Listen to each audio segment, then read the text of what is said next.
Hello students, good morning all of you.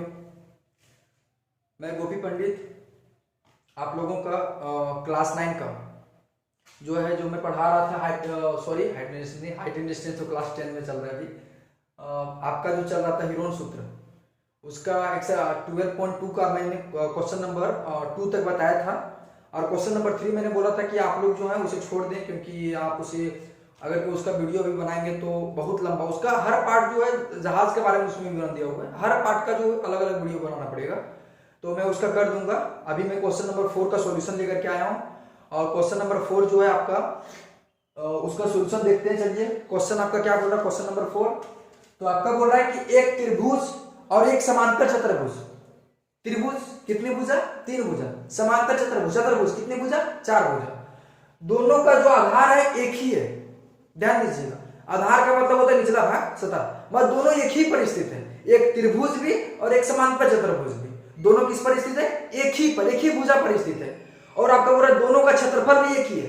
It means हम कह सकते हैं कि समांतर चतुर्भुज का क्षेत्रफल जो बराबर है, किसके बराबर है? त्रिभुज के क्षेत्रफल के बराबर है। तो आपका क्वेश्चन क्या बोला है कि एक त्रिभुज और एक समांतर चतुर्भुज का आधार एक ही है और क्षेत्रफल भी एक ही है, मतलब दोनों का क्षेत्रफल क्या आपस में बराबर है, दोनों का क्षेत्रफल एक है, मतलब बराबर है। फिर आपका बोला है कि यदि त्रिभुज की भुजाएं क्रमशः आपका दिया हुआ है 26 सेंटीमीटर, 28 सेंटीमीटर और 30 सेंटीमीटर। त्रिभुज की 3 भुजा, पहली भुजा 26, दूसरी भुजा 28 सेंटीमीटर एंड लास्ट एंड तीसरी भुजा 30 सेंटीमीटर, 30 सेंटीमीटर। और आपका बोला है कि समांतर चतुर्भुज जो है आपका वो 28 सेंटीमीटर के आधार पर स्थित है। ध्यान दीजिएगा, त्रिभुज की 3 भुजा, उसमें से एक भुजा का मान कितना दिया हुआ आपका? 28 सेंटीमीटर दिया हुआ ना, इस पे 28 सेंटीमीटर दिया हुआ। तो जो 28 सेंटीमीटर वाली भुजा होगी ना, त्रिभुज वाली भुजा, उसी पर ये समांतर चतुर्भुज स्थित है। फिर आपका बोला है आधार पर स्थित है तो उसकी संगत ऊंचाई ज्ञात कीजिए। किसकी संगत ऊंचाई? समांतर चतुर्भुज की संगत ऊंचाई ज्ञात कीजिए, ऐसा आपका क्वेश्चन है बोल रहा है। तो सबसे पहले आपका क्वेश्चन में बोला था एक त्रिभुज छाप लिए, एक ट्रायंगल छाप लिए। फिर आपका क्या बोला था? समांतर चतुर्भुज। तो समांतर चतुर्भुज को ऐसा छापना है कि जो त्रिभुज की एक भुजा 28 सेंटीमीटर है उसी पर आपका समांतर चतुर्भुज स्थित हो जाए। क्यों? क्योंकि क्वेश्चन में आपका बोला है कि दोनों की आधार क्या है? एक है। इसलिए त्रिभुज को और समांतर चतुर्भुज को क्या करेंगे? दोनों को एक जगह, दोनों को एक भुजा से जोड़ेंगे। तो सबसे पहले एक ट्रायंगल छाप लिए, त्रिभुज छाप लिए। देखिए यहाँ पे ये मेरा क्या हुआ? त्रिभुज हुआ। त्रिभुज में आपका उसी में जोड़ दिया समांतर चतुर्भुज। क्यों? क्योंकि दोनों का आधार एक ही है। अब दोनों का आधार मेरा क्या है? अगर कहीं त्रिभुज का आधार पूछेंगे, किसका? त्रिभुज का, तो त्रिभुज का आधार मेरा क्या? आप क्या बोलेंगे? हाँ, सही पकड़े, त्रिभुज का आधार क्या बोलेंगे? BC। उसी प्रकार से समांतर चतुर्भुज का अगर आधार बोलेंगे तो समांतर चतुर्भुज का आधार भी एक क्या है? BC। तो दोनों का दोनों जो है, त्रिभुज का आधार BC और समांतर चतुर्भुज का आधार भी BC, तो दोनों एक ही आधार पर स्थित हुआ ना। किस पर स्थित हुआ? BC पर स्थित हुआ। तो चलिए देखते हैं यहाँ पर जो आपका त्रिभुज बन रहा था, त्रिभुज ABC, तो सबसे पहले उसका हम क्षेत्रफल ज्ञात करते हैं।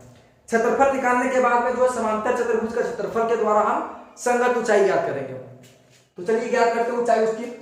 तो सबसे पहले त्रिभुज हम ले लिया, त्रिभुज ABC में, त्रिभुज ABC में दिया गया है, तो लिख लिया, दिया गया है त्रिभुज ABC में। पहली भुजा को क्या बोलते हैं? ये। दूसरी भुजा को क्या बोलते हैं? B। और तीसरी भुजा को क्या बोलते हैं? C। पहली भुजा 26 सेंटीमीटर, दूसरी भुजा 28 सेंटीमीटर, तीसरी भुजा कितना? 30 सेंटीमीटर। तो वही लिखे हैं, पहली भुजा ये बराबर 26 सेंटीमीटर, दूसरी भुजा B बराबर 28 सेंटीमीटर, तीसरी भुजा C बराबर 30 सेंटीमीटर। ABC ज्ञात करने के बाद में आपको जब भी त्रिभुज का क्षेत्रफल ज्ञात करना रहेगा तो सबसे पहले हम क्या ज्ञात करते हैं? आप लोग बताएंगे क्या ज्ञात करते हैं? हाँ, अर्ध परिमाप ज्ञात करते हैं। और अर्ध परिमाप का फॉर्मूला क्या होता है? S = A + B + C/2। तो वही लिखे हम यहाँ पे, इसीलिए अर्ध परिमाप इट मींस क्या? S। तो S = A + B + C/2। तो अब जो भी आपका मान दिया वो सारा पुट कर दिए। देखिए, ये का मान 26, 26 + B का मान 28, तो 28 + C का मान 30, तो 30 बटा में कितना है? 2, तो 2 दे दिए। सभी को जोड़ने पर 84 प्राप्त हुआ, बटा में आपका कितना था? 2। 2 से 84 को डिवाइड किया, कितना बार में? 42 सेंटीमीटर। अर्ध परिमाप निकल गया मेरा। अब क्या ज्ञात करेंगे? हमको क्या ज्ञात करना था? आपका क्षेत्रफल ज्ञात करना था। किसका? त्रिभुज ABC का।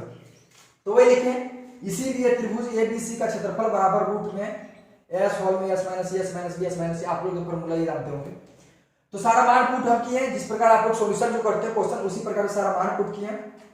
एस का मान कितना 42, देखिए यहाँ पे निकाले ना एस का मान 42 सेंटीमीटर, तो एस का मान 42 ब्रैकेट में एस 42 माइनस ये पहले पूछा 26, फिर ब्रैकेट में एस माइनस बी मतलब 42 माइनस 28, फिर ब्रैकेट में S minus C, it means 42 minus 30।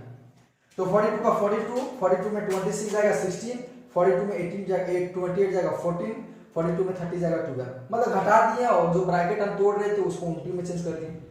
अब यहाँ पे क्या किए, जो संख्या मेरा रूट के अंदर में बच जाता है उसका अभाज्य गुणनफल करते हैं, और यहाँ पे जो आपका है जैसे जो संख्या आपका बच जाएगा 16 का रूट कितना निकलता है 4 निकलता है, और तो उसी प्रकार से 42 का रूट निकलता है क्या, वर्ग निकलता है क्या, नहीं निकलता है। तो जो संख्या का रूट नहीं निकल पाता है उसको हम क्या करते हैं, रूट के अंदर में उसका अभाज्य गुणनफल करते हैं। तो यहाँ पे जो आपका बोल रहा है रूट में 42, तो रूट का 42 जो आपका बोल रहा था, तो 42 का रूट नहीं निकलेगा, इसीलिए 42 को हम तोड़ दिए 7 6 42, इट मींस 7 को 42 को तोड़ दिए। 16 का रूट निकलता है ना, कितना निकलता है 16 का रूट 4 निकलता है, तो 16 को छोड़ दिए, क्यों तोड़ेंगे उसको जब रूट निकलता है ये, तो 16 को हम नहीं तोड़े, 16 का 16 छोड़ दिए, 14 को तोड़ दिए, 14 का रूट नहीं निकलता है, कितना तोड़े 7 दूने 14, फिर यहाँ पर जो है 12 का रूट नहीं निकलता है तो 6 दूने 12 तोड़ दिए। आप लोग भी तोड़ने के लिए जानते हैं, पूछेंगे 12 को तोड़ेंगे कितना पढ़ेंगे 6 दूने 12 बोलेंगे, या फिर 2 जा 2 दूने 4 4 किया 12, 2 इंटू 2 इंटू 3, तो वही 2 दूने 4 किया 12 आपका हो गया। अब यहाँ पे क्या किया, जोड़ा लगाए, तो देखिए जोड़ा जो आपका 7 का किसे लगाएंगे 7 से, 6 का किसे लग गया 6 से, 2 का किसे लग गया 2 से, तो पहला 7 का जोड़ा लग गया 7 बाहर किए, 6 का जोड़ा लग गया 6 बाहर किए, फिर किसका जोड़ा लगा था 2 का, तो 2 बाहर कर दिए।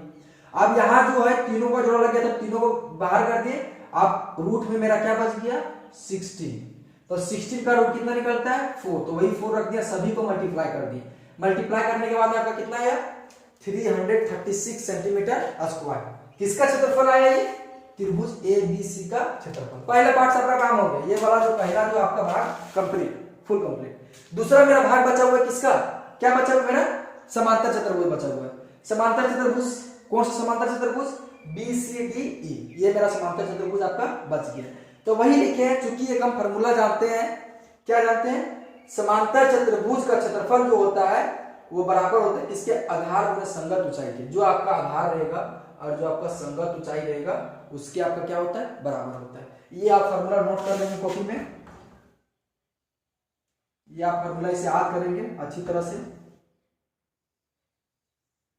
तो वही लिखे समांतर चतुर्भुज का क्षेत्रफल इज इक्वल टू आधार गुणे संगत ऊंचाई। अब क्वेश्चन में आपका प्रश्नानुसार में बोला था, क्या बोला था आपका प्रश्नानुसार में कि समांतर चतुर्भुज का क्षेत्रफल जो बराबर है वो किसके बराबर है, किसके क्षेत्रफल के, हाँ त्रिभुज के क्षेत्रफल के बराबर है। तो वही लिखे प्रश्नानुसार समांतर चतुर्भुज का क्षेत्रफल इज इक्वल टू त्रिभुज ABC का क्षेत्रफल, दोनों का क्षेत्रफल आपस में क्या है बराबर है। तो समांतर चतुर्भुज का क्षेत्रफल का फॉर्मूला होता है आधार गुणे संगत ऊंचाई, तो समांतर चतुर्भुज के क्षेत्रफल के फॉर्मूला लिख दिया आधार गुणे संगत ऊंचाई बराबर त्रिभुज ABC का क्षेत्रफल का मान निकाल चुके हैं, कितना निकाला 336 सेंटीमीटर स्क्वायर। तो वही देखिए बराबर में 336 सेंटीमीटर स्क्वायर। आधार आपका जो बोला था कितना बोला था, देखिए तो समांतर चतुर्भुज का आधार किस पर स्थित है 28 सेंटीमीटर पर स्थित है। तो वही आधार आपका 28 दे दिया गुना संगत ऊंचाई का संगत ऊंचाई इज इक्वल टू 336 सेंटीमीटर। ये मेरा 28 इसमें देखिए तो गुना में इधर आ जाएगा तो भागा में 28 को मूव कर दिया हटा दी, LHS में क्या बचा आपका सिर्फ संगत ऊंचाई। तो इसीलिए संगत ऊंचाई बराबर 336 का 336 गुना वाला इधर आ गया भागा में 28, 336 को 28 से डिवाइड किया आपका कितना आ गया 12 सेंटीमीटर। अब यहाँ देखिए आपका जो ये जो है क्वेश्चन नंबर 4 का सॉल्यूशन हुआ, आप इसे नोट करेंगे और घर में इसका रिवीजन करेंगे क्वेश्चन नंबर 1 से लेकर के 4 तक। 12.1 का जो आप लोग जो है उसका सॉल्यूशन मेरे पास में भेजे थे, मैंने देखा अच्छी बनाए थे आप लोग। अब ये आपका सॉल्यूशन हुआ और आज जो है आप लोगों का जो होमवर्क रहेगा वो आज से लेकर के कल तक, क्योंकि एक दिन में तो पॉसिबल नहीं होगा, पॉसिबल है लेकिन मुझे थोड़ा और वीडियो बनाना पड़ता है। तो आज से लेकर के कल तक जो है जितने भी स्टूडेंट हैं और जिसका इसका नंबर अभी तक व्हाट्सएप में जुड़ा हुआ है सबके पास में जो है आज शाम से लेकर के कल तक जो आपका कॉल जाएगा और उस कॉल में जो आप लोगों को हीरोन सूत्र में जितना भी फॉर्मूला लिखाया गया है और ये भी जो फॉर्मूला आपका बच गया समांतर चतुर्भुज का क्षेत्रफल जो भी है आप इसे नोट करेंगे। तो जितना भी फॉर्मूला आपका लिखाया गया है वो आप उसे आज करेंगे और आज से लेकर के कल तक जो है मैं उसको कॉल के जरिए, फोन के जरिए आपको जो है कॉल करके मैं एक एक करके सभी स्टूडेंट से पूछूंगा। ये मेरा आज का ये मेरा सॉल्यूशन होगा। Thank you.